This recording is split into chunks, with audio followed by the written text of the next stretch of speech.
অন্তর্বর্তীকালীন সরকারকে অতি দ্রুত নির্বাচনের ক্ষেত্র তৈরি করার অনুরোধ জানিয়েছে বিএনপির মহাসচিব মির্জা ফখরুল ইসলাম আলমগীর। তিনি বলেন, সব বিপদ কাটিয়ে সত্যিকার অর্থে একটি মুক্ত বাংলাদেশ বিনির্মাণের জন্য যত তাড়াতাড়ি সম্ভব নির্বাচনের ব্যবস্থা করুন, জনগণের একটা সরকার প্রতিষ্ঠা করুন। সোমবার বিএনপির চেয়ারপারসন বেগম খালেদা জিয়ার ছোট ছেলে আরাফাত রহমান কুকুর ৫৫তম জন্মদিন উপলক্ষে তার কবর জিয়ারত করে এসব কথা বলেন ফখরুল।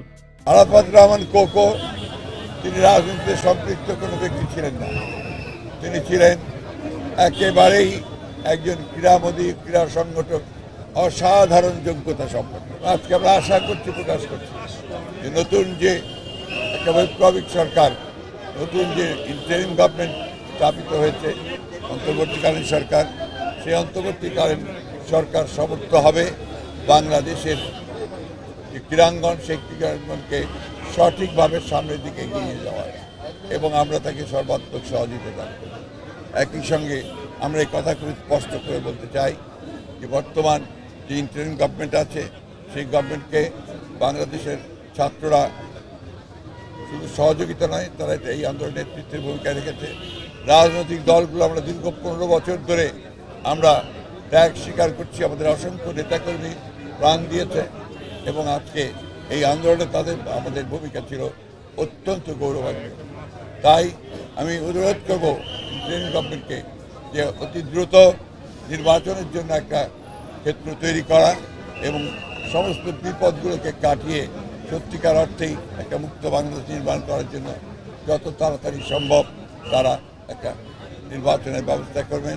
নির্বাচনের মধ্যে দিয়ে জনগণের একটা সরকার প্রতিষ্ঠা।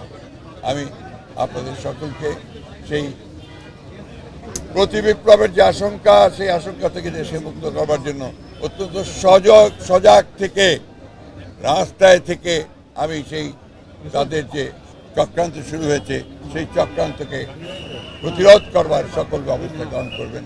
জনগণের কাছে আমার এই হচ্ছে প্রত্যাশা।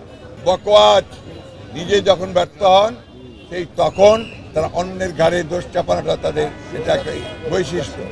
আমরা স্পষ্ট করে বলতে চাই, এটা ছিল ছাত্র জনগণের, নাগরিকের একটা স্বতঃস্ফূর্ত গণজাগরণ।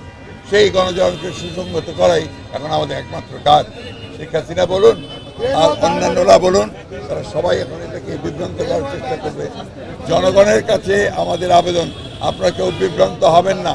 অত্যন্ত ঐক্যবদ্ধ থেকে এই যে মুক্তি হয়েছে, গণজাগরণ সৃষ্টি, তাকে সুসংগত করার জন্য কাজ করবে। এটা হচ্ছে আপনার ফেক প্রোপাগান্ডা।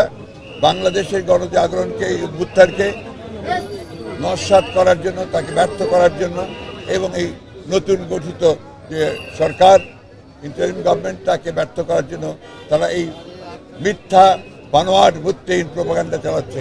তবে আমার বিশ্বাস বাংলাদেশের মানুষ এবং বিশ্ব জনমত তারা কেউ এটাতে বিশ্বাস করবেন।